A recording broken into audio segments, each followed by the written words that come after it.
কথায় আছে, এক বালতি দুধের মাঝে যদি এক ফোঁটা চুনা পড়ে তাহলে পুরো দুধটাই নষ্ট হয়ে যায়।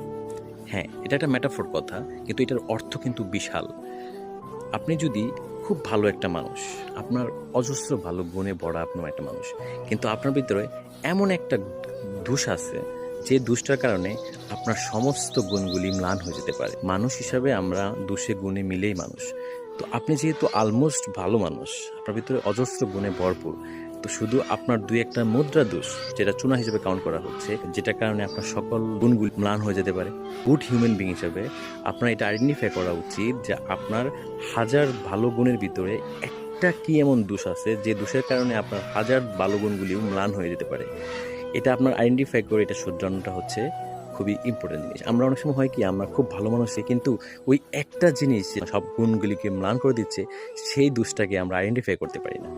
তখন ওই হাজার ভালো মানুষ হয়েও ওই একটা দোষের কারণে আমাদের সকল গুণগুলি কিন্তু ম্লান হয়ে যায়। আপনি যেহেতু অলরেডি ভালো গুড হিউম্যান বিং, কনসিয়াস মানুষ হিসেবে আপনার নিজে নিজে আইডেন্টিফাই করা উচিত। অনেকেই বলবে না, কারণ হয়তো আপনার সামনে এসে বলবে না, কারণ বলতে সাহসও পাবে না।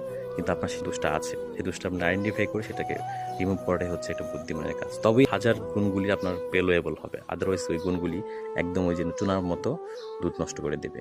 Thank you. আসসালামু আলাইকুম।